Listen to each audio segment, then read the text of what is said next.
Hi friends, welcome to சுதாவின் இல்லம் all about life. இந்த வீடியோவில் இந்த மாதிரி இருக்கிற ஒரு ரூமை நான் எப்படி ஃபுல்லாக க்ளீன் பண்ணி மேக் ஓவர் பண்ணி எவ்வளோ அழகாக ப்ரெசன்டபுளாக பண்ண போகிறேன்னு தான் இந்த வீடியோவில் பார்க்க போகிறோம். இந்த ரூம் எப்பயும் இப்படியே தான் இருக்குமான்னு கேட்டால் அப்படியெல்லாம் இல்லை. இது ஒரு சர்டன் ரீசன்ஸ்க்காக இந்த சேர்ஸ் எல்லாம் இங்கே இருக்குது. எல்லாம் அப்படியே ஹேப்பஸார்டாக போட்டு வச்சுருக்கேன். ஸோ அதெல்லாம் எப்படி நான் க்ளீன் பண்ண போகிறேன்னு பார்க்கலாம். ஃபர்ஸ்ட் வந்து அந்த சேர்ஸ், அப்புறம் இந்த ஒரு டைனிங் டேபிள் ஆர்டர் பண்ணியிருந்தோம்.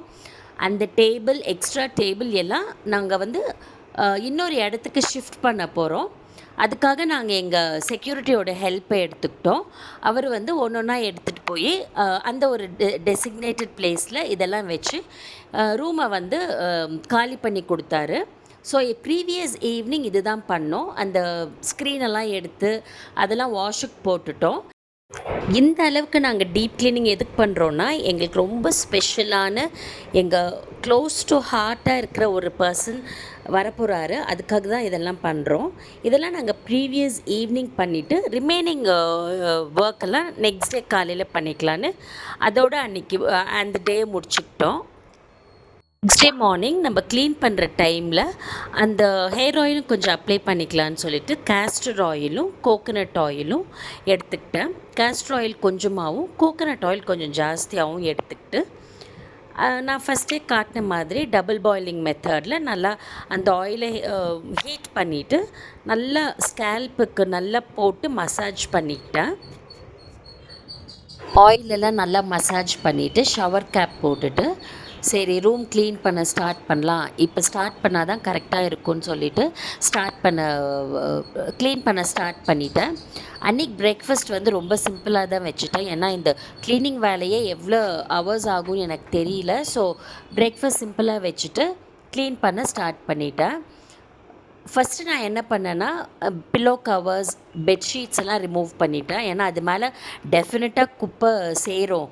எப்படியும் நம்ம பில்லோ கவர்ஸ் ரிமூவ் பண்ண தான் போகிறோம். பட் அது குப்பை சேரத்துக்கு முன்னாடியே ரிமூவ் பண்ணிடலான்னு சொல்லிவிட்டு பில்லோ கவர்ஸ், பெட் ஸ்ப்ரெட் எல்லாம் ரிமூவ் பண்ணிவிட்டு ஒரு தடவை பெட்டையும் நல்லா டஸ்ட் பண்ணிட்டேன்.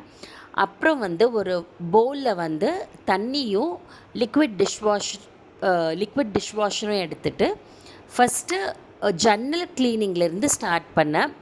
ஸோ ஒரு பக்கம் ஜன்னலேருந்து மேலே இருந்து எல்லாம் க்ளீனாக அந்த க்ரில்லெல்லாம் தொடச்சிட்டு வந்தேன்.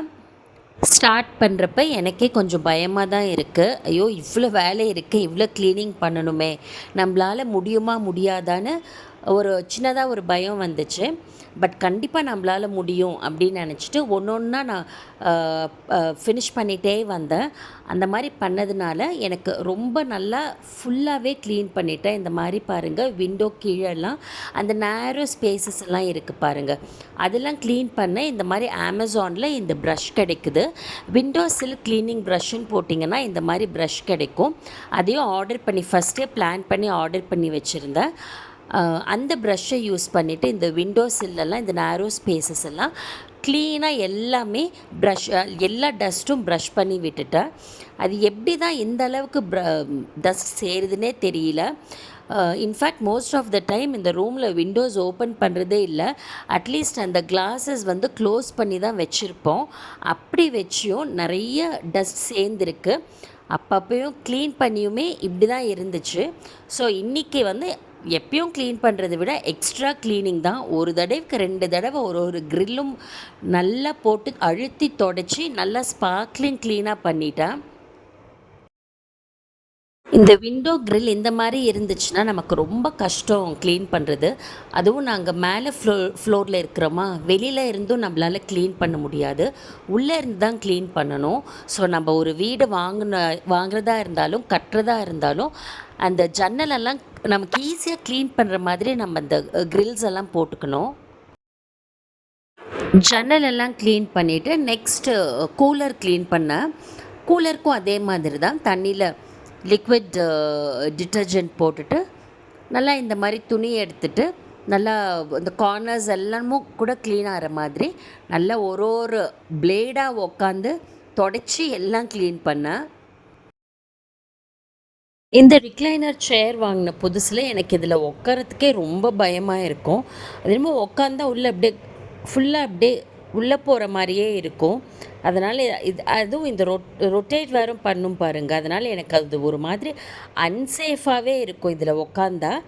இப்போ கொஞ்சம் உக்காந்து பழகியிருக்கேன். இதுலேயும் அவ்வளோ டஸ்ட் செட்டில் ஆகிருந்துச்சு. ஸோ எல்லாம் எடுத்து நல்லா டஸ்ட் பண்ணி இதையும் க்ளீனாக ஒரு ட்ரை கிளாத் வச்சு தொடச்சி விட்டேன். கூலர், இந்த ரிக்ளைனர் சேர் இதெல்லாம் க்ளீன் பண்ணிவிட்டு டஸ்ட் பண்ணிவிட்டு ரூமுக்கு வெளியில் வச்சுட்டு என்டையர் ரூமையும் ஒட்டரை அடித்து விட்டுட்டேன். எனக்கு அந்த ஒட்டரை அடிக்கிற கொம்பை விட இந்த ப்ரூம் ஸ்டிக்கே நல்லா கம்ஃபர்டபுளாக இருந்ததுனால இதை வச்சே ஃபுல் ரூமும் ஒட்டரை அடிச்சிட்டேன். ஹேண்டில்ஸ்லலாம் பார்த்தீங்கன்னா யூஷுவல் ஹேண்டில்ஸ்லாம் நம்ம ரொம்ப மேலே இருக்கிறதுனால நமக்கு ரீச் ஆகாது பாருங்கள். ஸோ அதெல்லாம் நம்ம யூஸ்வலி இக்னோர் பண்ணுவோம். ஸோ அன்றைக்கி பார்த்திங்கன்னா இந்த ஹேண்டில்ஸ் மேலெல்லாம் கூட ஒட்டரை அடித்து விட்டேன். ஸோ இந்த கபர்டு டோர்ஸ் எல்லாமே அது சும்மா ஒரு ட்ரை டஸ்ட் செட்டிலாக இருந்துச்சு. அதனால் இந்த ப்ரூம் வச்சுட்டு அந்த டஸ்ட்டெல்லாம் அடித்து விட்டுட்டேன். நெக்ஸ்ட் இந்த ஃபோட்டோஸ் எல்லாமும் நல்லா டஸ்ட் அடித்து விட்டுட்டு தொடச்சி விட்டுட்டேன். இதுக்கு நான் எந்த வெட் கிளாத் யூஸ் பண்ணல, ஏன்னா அதில் எந்த க்ரைம்லாம் இல்லை, ஜஸ்ட் ட்ரை டஸ்ட் தான் செட்டிலாக இருந்துச்சு. ஸோ ஒரு ட்ரை கிளாத் எடுத்து அதெல்லாம் வைப் பண்ணி வச்சுட்டேன். நமக்கு பிடிச்சவங்களுக்கு ஒரு வேலை செய்கிறப்ப நம்ம எவ்வளோ மெனக்கெட்டு செய்கிறோம் பாருங்கள். கொஞ்சம் கூட டயர்டோ கொஞ்ச நேரம் உக்காரலாம், இல்லை கொஞ்ச நேரம் கழித்து கண்டினியூ பண்ணலாம். அந்த மாதிரி எந்த போஸ்ட்போன் பண்ணுற எந்த தாட்ஸும் வரல எனக்கு மைண்டில். ஒரே ஸ்ட்ரெச்சாக எல்லாமே பண்ணி முடிச்சிட்டேன். பில்லோ கவர்ஸ் மாற்றுறது, பெட் டஸ்ட் பண்ணுறது அப்படின்னு எதுவுமே சரி, ஒரு 5 மினிட்ஸ் கழிச்சு பண்ணலாம், 10 மினிட்ஸ் கழிச்சு பண்ணலாம், அந்த மாதிரி தாட்டே எனக்கு வரல. எல்லாம் கடகடன்னு ஒன்றா செஞ்சு முடித்தேன். எனக்கே ரொம்ப ஆச்சரியமாக இருந்துச்சு. எல்லாம் டஸ்ட் பண்ணிவிட்டு எல்லாம் தொடச்சி க்ளீன் பண்ணிவிட்டு அப்புறம் தான் நான் ரூம் பெருக்கினேன். பாருங்கள் எவ்வளோ குப்பை வந்திருக்கு. இவ்வளோ குப்பை வரும்னு நான் எக்ஸ்பெக்ட் பண்ணவே இல்லை. மெயினாக இந்த குப்பையெல்லாம் அந்த விண்டோலேருந்து தான் வந்திருக்கு. அந்த விண்டோ கீழே அந்த நேரோ பேசேஜ் இருக்குது பாருங்கள், அதிலிருந்து தான் இவ்வளோ குப்பை வந்திருக்கு. அதுவும் இல்லாமல் இந்த டேபிள் பெட்டெல்லாம் நான் இழுத்து விட்டு ஒன்று இழுத்து விட்டு பின்னாடி கீழே எல்லாம் ஒரு இடமும் விடாமல் பெருக்கி விட்டேன். பெருக்கிட்டு அப்புறம் தண்ணியில் கொஞ்சம் கம்ஃபர்ட் போட்டுட்டு கொஞ்சம் அந்த லிக்விட் டிட்டர்ஜென்ட் போட்டு நல்லா மாப் பண்ணி விட்டுட்டேன். மாப் பண்ணி விட்ட உடனே ஃப்ளோரும் அவ்வளோ க்ளீனாக ஆகிடுச்சு. எனக்கு ஆனஸ்ட்டாக சொல்லணுன்னா, எனக்கு மேட் இருக்காங்க, அவங்க டெய்லி வந்து ஸ்வீப் அண்ட் மாப் பண்ணி கொடுப்பாங்க. பட் அது நம்ம பண்ணுறப்ப அது இன்னும் நம்ம ஒரு இன்வால்மெண்ட்டோடு பண்ணுறப்ப அது ரொம்ப ஒரு பர்சனல் சாட்டிஸ்ஃபேக்ஷன் கொடுத்தது. அப்புறம் ஸ்க்ரீன்ஸ் எல்லாம் நான் அமேசானில் ஆர்டர் பண்ணியிருந்தேன். கரெக்டாக இந்த வால்ஸ் பார்த்திங்கன்னா க்ரீன் கலர் வால்ஸ் இந்த ரூம்து. அதனால் நான் இந்த மாதிரி க்ரீன் கலர் கர்டன்ஸ் வாங்கியிருந்தேன். அது வந்து என் பொண்ணு அழகாக இந்த ராடில் போட்டு கொடுத்துட்டா. போட்டு இந்த கர்டன் ராட்லேயும் ஃபிக்ஸ் பண்ணி கொடுத்துட்டா. கர்டன்ஸும் இவ்வளோ அழகாக செட் ஆகிடுச்சு. அதே மாதிரி டேபிள் மேலேயும் ஒரு டேபிள் கவர், இது actually round shape table cover.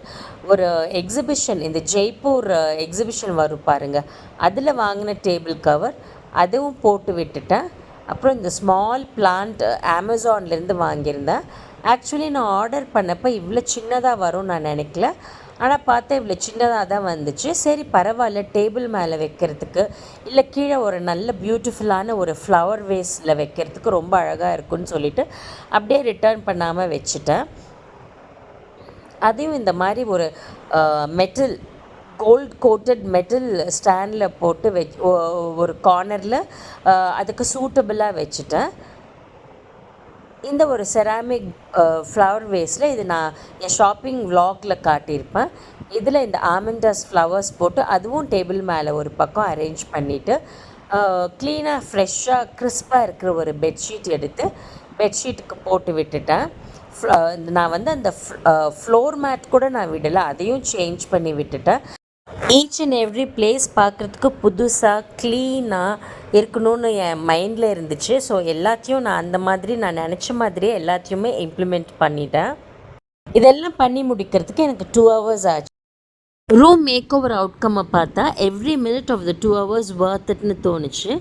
எப்படி இந்த ரூமை வந்து நான் வந்து இப்படி அழகாக ப்ளசண்ட்டாக பார்க்குறதுக்கே ப்ரெசன்டபுளாக நான் ட்ரான்ஸ்ஃபார்ம் பண்ணிட்டேன். இப்போ எவ்வளோ க்ளீனாக அழகாக இருக்குன்னு நீங்களே பாருங்கள். பிஃபோர் மேக் ஓவர் ரூம் இப்படி தான் இருந்துச்சு. ஆஃப்டர் மேக் ஓவர் அவுட்கம் இது தான். உங்களுக்கு இந்த வீடியோ பிடிச்சிருந்ததுன்னா please do like, comment and subscribe to my channel Sudhavin Illam All About Life. Thanks for watching. Stay tuned to Sudhavin Illam All About Life. Bye till we meet again.